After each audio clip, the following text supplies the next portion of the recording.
नरसिंह भगवान की कथा को श्रवण करके आज की कथा को हम यहीं विश्राम दे देंगे, ठीक है। और हमारा जो इस ग्रंथ का प्रथम अंश है वो आज पूर्ण हो जाएगा। बोलो विष्णु पुराण की जय। तो कहते हैं कि हिरण्यकशिपु नाम का एक बहुत बड़ा असुर हुआ। तो जब हिरण्याक्ष का वध कर दिया तो हिरण्याक्ष का ही भाई था हिरण्यकशिपु। हिरण्यकशिपु बड़ा क्रोधित हो गया और क्रोधित होकर के बोलता है, उस विष्णु ने मेरे भाई का वध कर दिया, उस विष्णु को मैं छोड़ूंगा नहीं। माता के पास जाते हैं, माता कहती है शुक्राचार्य जी के पास जाओ। शुक्राचार्य जी कहते हैं तुम जाओ और ब्रह्मा जी की तपस्या करो और ब्रह्मा जी से वरदान प्राप्त करो अमरता का और विष्णु पर आक्रमण करो। और हिरण्यकशिपु जो है वो तपस्या करने के लिए चला गया। समझ रहे हो? दुष्ट लोग भी तपस्या करते हैं। क्या करते हैं? तपस्या करते हैं। राक्षस लोग भी तपस्या करते हैं। इसलिए कभी कभी हमसे भूल हो जाती है, कोई तपस्या कर रहा रहता है और हम सोचते हैं कि अरे बड़े बाबा है। भूल हो जाती है हमसे। कभी कभी लोग आसुरिक विद्या को सिद्ध करने के लिए भी तपस्या करते हैं। समझ गए? इसलिए भावना बहुत जरूरी है। जो व्यक्ति भजन कर रहा है उसकी इच्छा क्या है? अगर उसकी इच्छा भगवान का भजन भक्ति शुद्ध है तब तो अच्छा है, लेकिन अगर उसकी इच्छा कुछ उल्टी हुई तो शास्त्र को समझना थोड़ा सा मुश्किल है, लेकिन अगर अच्छे संतों से सुनोगे तो बहुत आसान है, ठीक है ना। हिरण्यकशिपु तप करने के लिए चला गया। जब तप करने के लिए चला गया तो उनकी एक पत्नी थी, उनका नाम था कयाधु। क्या नाम था? जोर से बोलो। ये प्रहलाद जी की माँ है। इनका नाम क्या है? कयाधु।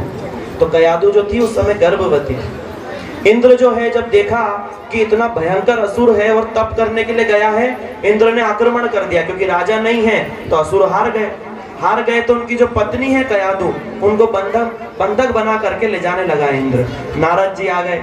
ये नारद जी हर जगह आ जाते हैं। नारद जी आ गए। नारद जी ने आकर के कहा, इंद्र क्या कर रहे हो? बोला प्रभु ये जो कयाधु है ना, इसके गर्भ में हिरण्यकशिपु का अंश है। बाप इतना खतरनाक है तो बेटा और खतरनाक होगा और ये जन्म लेकर दोनों मिलके मेरा गला दबाएंगे। इसलिए मैं सोच रहा हूँ कि इसको गर्भ में ही खत्म कर दूं। नारद जी कहते हैं कि जिसको तू खत्म करने की सोच रहा है ना, उसको तू क्या तेरा बाप भी नहीं मार सकता है। भगवान के बहुत बड़े भक्त इनके गर्भ में हैं। इसलिए कयाधु को तुम मेरे आश्रम में छोड़ दो। कयाधु ने नारद जी को प्रणाम करके वरदान मांगा। बोला नारद जी मुझे एक वरदान दो, जब तक मेरे पति तपस्या करके ना लौटे मेरे पुत्र का जन्म नहीं हो। और उसका पति तपस्या करके कितने साल बाद आया मालूम है? 60,000 साल बाद। कितने साल बाद? जोर से बोलो। 60,000। आप बोलोगे 60,000 साल में किसी की उम्र होती है क्या? सतयुग में होती है। कितने युग हैं? देखो विष्णु पुराण के अंदर युग भी बताए हैं, 4 वर्ण 4 आश्रम भी बताए हैं। 4 युग होते हैं, सतयुग, त्रेता, द्वापर और कलयुग। सतयुग के अंदर साधारण जो उम्र होती है वो 1 लाख वर्ष होती है। कितने होती है? 1 लाख वर्ष। 1 0 हटा दो तो बन गई त्रेता की। कितने हो गए?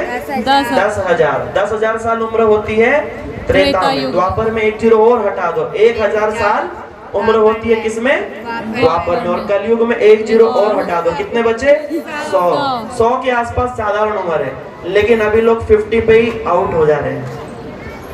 50 से आपके पहाड़ों में तो हमने देखा है कि है माता, बूढ़ी बूढ़ी माता सब है, लेकिन शहरों में जाओ तो 60-70 में तो सब छूमंतर हो रहा है। लेकिन उन युगों के मुकाबले कलयुग में एक विशेष चीज है, एक नुकसान भी है और एक फायदा भी है। नुकसान क्या है? और युगों में अकाल मृत्यु नहीं होती है। अकाल मृत्यु समझते हो? अचानक से कि समय नहीं आया और किसी प्रारब्धवश मृत्यु हो जाए। और युगों में अकाल मृत्यु नहीं होती, लेकिन कलयुग में अकाल मृत्यु का भी चक्कर है। सांस अंदर गई, बाहर आएगी कि नहीं आएगी इसका भी भरोसा नहीं। तो किसी से पूछो, बोला भैया भगवान का भजन करो। बोला अभी कहाँ, अभी तक छोटे हैं, बाद में करेंगे। बाद में पूछो, बोला अभी? बोला अभी नहीं, अभी नौकरी कर ले जरा। बोला नौकरी भी लग गई अब तो कर लो। बोला अभी नहीं, अभी जरा शादी बच्चे हो जाए फिर कर। बोला अब तो बच्चे भी हो गए, शादी। अरे बच्चे हो गए तो बच्चों को पालेंगे नहीं क्या? भाई बच्चों को बड़ा करेंगे फिर आराम से। बच्चे बड़े हो गए, बोला बड़े तो हो गए, अभी टेंशन है इनकी बहुएं अच्छी आएंगी कि नहीं आएंगी, क्या मालूम क्या होगा। एक बार इनकी शादी वादी हो जाए फिर भी बढ़िया भजन करेंगे। शादी भी हो गई, बोला शादी हो गई, आप तो जानते ही हो, एक बार पोता पोती का मुंह देख लें बस, फिर कुछ नहीं चाहिए, फिर क्या करेंगे, भजन करेंगे। फिर एक और पोता देख ले, फिर एक और पोती देख ले, फिर छोटे बच्चे का बच्चा है, भगवान झमेला खत्म होने वाला ही नहीं। यहाँ को सेट करते करते खुद यहाँ से रिसेट हो जाते लोग, और ये भूल जाते हैं कि जो करने आए थे वो तो रह ही गया, समझ रहे हो। इसलिए ध्रुव, ये प्रहलाद महाराज 5 साल के बच्चे हैं, जो भी बोला ना निश्वास से नहीं विश्वास हो, ये स्वयं इस बात को कह रहे थे। हिरण्यकशिपु जो था, उसने जब तप करके लौटा तो इतना, ब्रह्मा जी से वरदान मांगा, ब्रह्मा जी से तपस्या करके प्रसन्न किया। ध्यान से सुनो वरदान क्या मांगा। वरदान मांगा, बोला ब्रह्मा जी आप हमें अमर बना दो। ब्रह्मा जी बोले अमर तो हम भी नहीं हैं, हमारी आयु पूरी हो जाती है उसके बाद हमारा भी शरीर छूट जाता है। आपको मालूम है ब्रह्मा जी की आयु कितनी है? नहीं। अब हम एज बता, ब्रह्मा जी की आयु आपको बताते हैं। चलो छोड़ो, 43,20,000 साल, ये एक कल्प कहा जाता है। इतने बड़ी ब्रह्मा जी की आयु है। 432 करोड़ का दिन। आपको आज से पहले पता था ब्रह्मा जी की आयु कितनी है? किस किस को मालूम था? हाथ खड़ा करो। किसने आज जान लिया? हाथ खड़ा करो। आज भी बहुत कम ही लोग जानते हैं। बता दिया 864 करोड़ साल ये ब्रह्मा जी की आयु है। अब याद रहेगा 464 करोड़ साल। वैसे क्या करोगे ब्रह्मा जी की आयु पता करके? कुछ भी नहीं। इसलिए देखो, लड़के जब वापस आया तो बड़ा तेजवान होकर के वो ब्रह्मा जी से वरदान प्राप्त कर लिया। ब्रह्मा जी ऐसा वरदान दे दो, ना अंदर मरूं, ना बाहर मरूं, ना ऊपर मरूं, ना नीचे मरूं, ना पशु से मरूं, ना पक्षी से मरूं, ना अस्त्र से, ना शस्त्र से, ना मनुष्य से, ना राक्षस से, ना देवता से। ऐसा भयंकर वरदान मांग लिया कि उसको मारना क्या हो गया? असंभव हो गया। लेकिन भगवान ने क्या करा? तो हिरण्यकशिपु ने ऐसा वरदान मांग लिया, और वरदान बड़ा खतरनाक है, मारना असंभव हो गया है। हिरण्यकशिपु ने आकर के ऐलान कर दिया राज्य में, कोई भी नारायण का भजन नहीं करेगा, जितने भी यज्ञ हैं सबको बंद करवा दो। ये असुर है। आज भी भारत के अंदर कुछ पार्टी ऐसी है जो ये सब खत्म। भगवान एकमात्र ही रहेगा, वो कौन है? हिरण्यकशिपु। ऐसा दुष्ट जो लोग अपने आप को भगवान बोलते हैं ना, वो सब हिरण्यकशिपु है। क्या है? हिरण्यकशिपु। हम भगवान नहीं है, भगवान के अंश हैं। इसलिए भगवान गीता में कहते हैं, ममैवांश जीवलोके जीवभूत सनातनः मनः षष्ठानि इंद्रियाणि। कह रहे हैं कि हे अर्जुन, ये जितने भी जीव हैं सब मेरे ही अंश हैं। समुद्र का अंश बूंद होता है, होती है कि नहीं होती है? समुद्र की बूंद है ना, समुद्र के बूंद में जो गुण है वो पूरे के पूरे समुद्र में भी वही गुण होते हैं। हिरण्यकशिपु पुनः लौट करके आया, उसने आतंक मचा दिया, भगवान की भक्ति सब बंद करवा दी। लेकिन उसी के ही घर में प्रहलाद महाराज जी का जन्म हो गया, कयादु जी के गर्भ से। जब प्रहलाद महाराज जी 5 साल के हुए तो हिरण्यकशिपु अपने बेटे को देख करके बड़ा प्रसन्न हो गया। बड़े सुंदर हैं प्रहलाद महाराज, सुंदर, अपने सिंहासन पे बिठाया।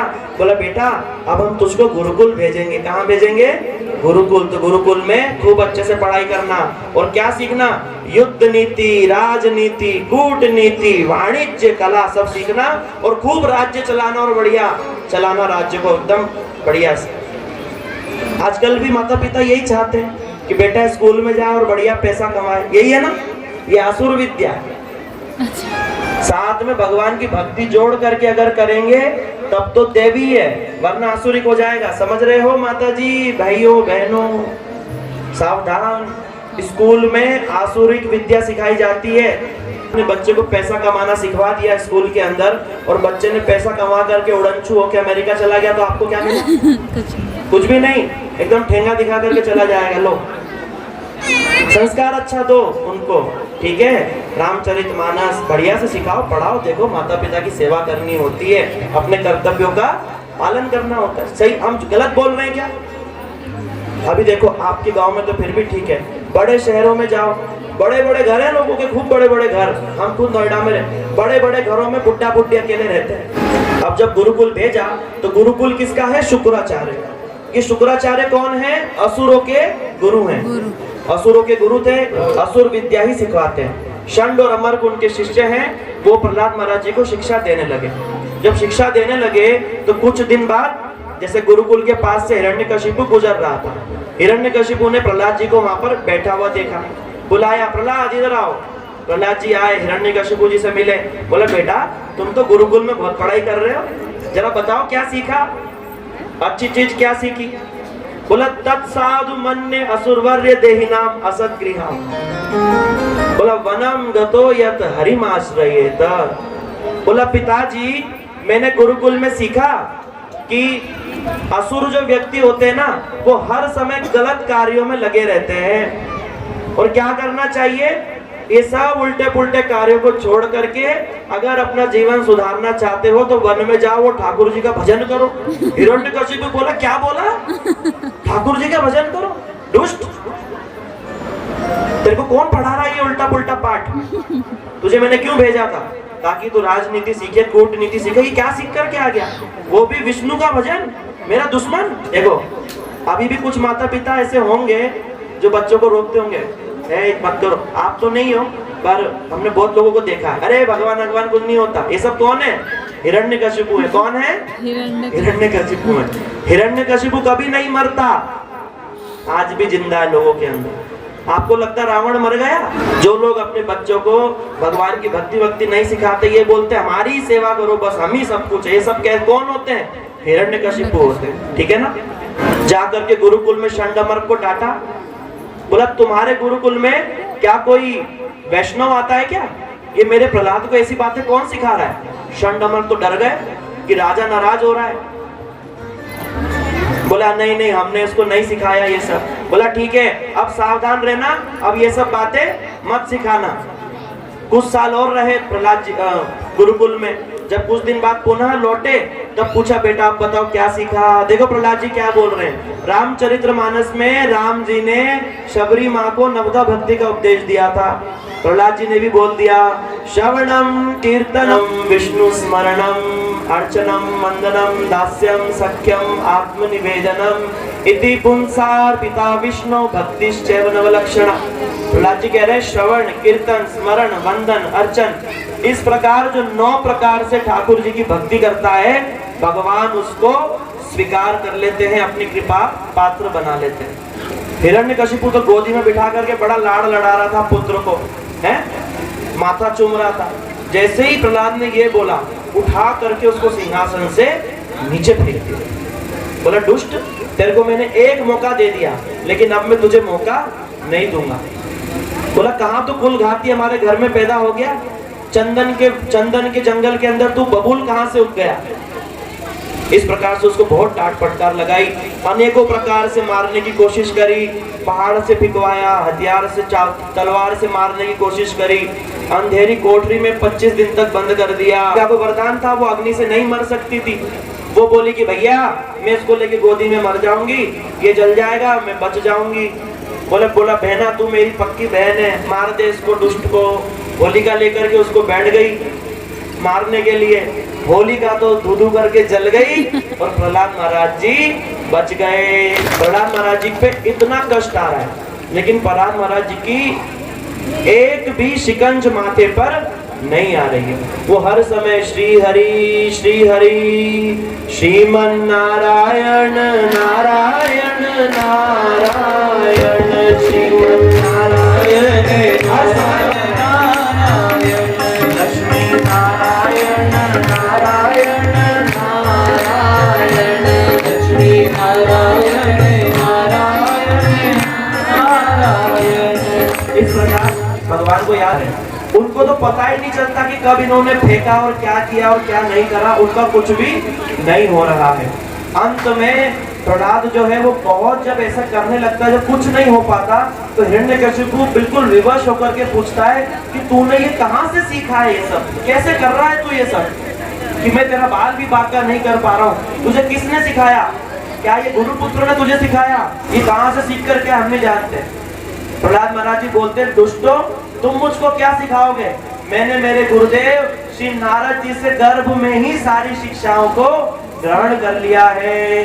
नाते विदु स्वार्थ गतिम ही विष्णु दुराशया भैरर्थमानिना अंधा यथा अंधे उपनीयमानस्ते अपि शतस्य मरुदाम निबद्धा मतीर्न विष्णु परतो सतो वा मितो विपत्ते गृह वृतानाम। मेरा पिताजी जिसने गृह व्रत को ही सब कुछ मान लिया है वो अंधे कुएं में पड़े हैं। क्या पड़े हैं? अंधा कुआं बड़ा खतरनाक होता है, इसलिए क्या करो, इससे निकल करके ठाकुर जी का भजन करो। अंत में हिरण्यकशिपु परेशान हो गया और परेशान होकर के उसने बोला कि एक काम कर, मेरे को समझ में आ गया तू किसके बल पे बलवान है, तो किसके बल पे बलवान है, मुझे उससे मिला, मुझे मेरा शत्रु है, मैं उसका वध करना चाहता हूँ। प्रहलाद महाराज जी कहते हैं तो उससे मिलने के लिए तुम मुझसे क्यों बोल रहे हो, वो कहाँ नहीं है? मैं तो जहाँ देख रहा हूँ वही नरसिंह भगवान के दर्शन हो रहे हैं। ही तो नरसिंहा पर तो नरसिंहा यतो यामि ततो नरसिंहा कहे नरसिंहा हृदय नरसिंहा कहे नरसिंहा हृदय नरसिंहा नरसिंहमतिं शरणं प्रपदे नरसिंहमतिं शरणं प्रपदे अब कर कमल वरे नखा अद्भुत श्रृंगार दादिता हिरण्यकशिपु तनु केशव धीता नरहरि रूपा जय जगदीश हरे जय जगदीश हरे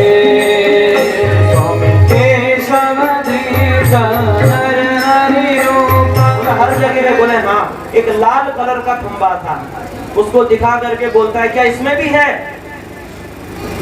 प्रहलाद महाराज जी बोले कहाँ नहीं है, खटखटवासी अंतर्यामी प्रभु तो हर जगह है, इस खंबे में भी है। जैसे ही प्रहलाद महाराज जी ने कहा उस खंबे में है, अपने भक्त की बात तो भगवान रक्षा करेंगे ही करेंगे। हिरण्यकशिपु को गुस्सा आया, उसने जाकर के वो जो खंबा है ना उसमें एक मुष्टि का प्रहार किया, धड़ाम करके जो मारा है, जोरदार विस्फोट के सामने नरसिंह भगवान वहां पर प्रकट हो जाते हैं। बोला नरसिंह देव भगवान की जय। इतना भयानक रूप है नरसिंह भगवान का, बड़े बड़े नख, बड़े बड़े बाल, बड़े बड़े दांत, बड़ा हाथ में कमल। इसको देख करके ना हिरण्यकशिपु को समझ में नहीं आया कि ये क्या है। पहले तो डर गया, डर करके पीछे भागा, फिर सोच रहा है कि ब्रह्मा जी ने तो मेरे को वरदान दे रखा है कि मैं तो किसी से मर ही नहीं सकता, पर सोच रहा है कि ये जानवर भी बड़ा विचित्र है। बस देखते ही देखते नरसिंह भगवान आए, बोला तूने मेरे भक्त को इतना सताया दुष्ट। और जैसे मच्छर को हम मार देते ना, ऐसे पकड़ करके उसको एक थप्पड़ मारा, जाकर के दूर गिरा, उसको उठा करके ले गए और दहलीज पे बिठा लिया अपनी जंगा के ऊपर में। वो बोल रहा है ये क्या हो रहा है? आकाशवाणी होती है, बोला हे हिरण्यकशिपु तूने वरदान मांगा था ना, तू अंदर मरेगा ना बाहर मरेगा, देख तुझे भगवान दहलीज पर मार रहे हैं। तूने वरदान मांगा था ना, तू ऊपर मरेगा ना नीचे मरेगा, देख तुझे भगवान ने अपनी गोद में बिठा करके रखा है। तूने कहा था ना तू पशु से नहीं मरेगा, पक्षी से नहीं मरेगा, देख ना ये पशु है ना पक्षी है ना मनुष्य है, ब्रह्मा की बनाई कोई ये सृष्टि नहीं है। तूने ये वरदान मांगा था ना कि 12 महीने में मैं नहीं मरूं, देख ये पुरुषोत्तम महीना है, मल मास है, तेरे को मैं मल मास में मारूंगा। तूने वरदान मांगा था ना तू अस्त्र से मरेगा ना शस्त्र से मरेगा, तुझे मैं मेरे नाखूनों से मारूंगा। और देखते ही देखते हिरण्यकशिपु को भगवान ने फाड़ दिया, वध कर दिया। बोलो नरसिंह देव भगवान की जय। वध कर दिया ना, तो उसकी जो आंतड़ियां हैं उसको निकाल करके भगवान ने अपने गले में पहना, विभत्स रस का आस्वादन किया। विभत्स रस एक रस है, उसका आस्वादन करने के लिए भगवान ने नरसिंह रूप लिया। तो हमारे टीकाकार बताते हैं कि ये आंतड़ियां क्यों पहन ली भगवान ने, हिरण्यकशिपु की ये आंतड़ियां क्यों पहन ली भगवान? देखो क्या कितनी सुंदर बात है। भगवान बोल रहे हैं मातड़िया इसलिए पहन ली कि इसी के ही अंदर से मेरा प्रहलाद निकला था ना, मैं ढूंढ रहा हूँ कि एक आध और मिल जाए तो मेरा पूरी धरती प्रहलाद जैसी हो जाए। इतना भगवान प्रहलाद को प्रेम करते हैं और इतना क्रोध जो है भगवान को आया। अब देखो अगर कोई बड़ा पहलवान हो और उसके सामने कोई फिसड्डी पहलवान को रख दो तो उसको आनंद ही नहीं आएगा युद्ध लड़ने में। भगवान ने तो इतना बड़ा रूप ले लिया और हिरण्यकशिपु तो ऐसे ही मर गया, आनंद ही नहीं आया युद्ध लड़ने में। भगवान का क्रोध ही शांत नहीं हो रहा है। उस समय पर सभी देवी देवता आ रहे हैं भगवान को मनाने के लिए, लेकिन भगवान का रूप को देख करके ना दहाड़ जब भगवान मारते हैं तो सारे के सारे जाकर के छुप जाते हैं। सब लोग भोले बाबा के पास में गए, बोले भोलेनाथ आप ही चलो, आप हमने सुना है काल काल महाकाल हो, आप जाओगे तो नरसिंह भगवान को थोड़ा शांत कर पाओगे। जैसे ही नरसिंह भगवान ने भोले बाबा को देखकर दहाड़ मारी आनंद में, शिव जी तो छुप गए। बोला एक ही काम हो सकता है, बोला लक्ष्मी जी को लाओ, लक्ष्मी जी को देखेंगे ना तो भगवान क्या हो जाएंगे, शांत हो जाएंगे। पति को कितना भी गुस्सा है, पत्नी एक नजर से देख लेना एकदम शांत हो जाएगी। अच्छा, आप लोग तो माता सब जानते होगे बढ़िया से, सबका अच्छा अनुभव होगा। ऐसे तो बोलती कुछ भी नहीं, पर ऐसे करके देखते रहते। हमने हमारी मम्मी को खूब देखा ऐसे करके। अब क्या हुआ, लक्ष्मी जी को बुला करके लाए। लक्ष्मी जी बोली अच्छा प्रभु ने कोई अलग रूप लिया है? बोले हाँ माँ बहुत बढ़िया रूप लिया, आप चलो तो एक बार। बोला थोड़ा सज लूं। लक्ष्मी जी बढ़िया बन ठन के और थाली लेकर के नरसिंह भगवान के सामने आई सिर झुका करके, और जब नजर उठा करके देखी ना सामने और नरसिंह भगवान ने जो दहाड़ मारी तो थाली फेंक करके भागी है लक्ष्मी जी वहां से।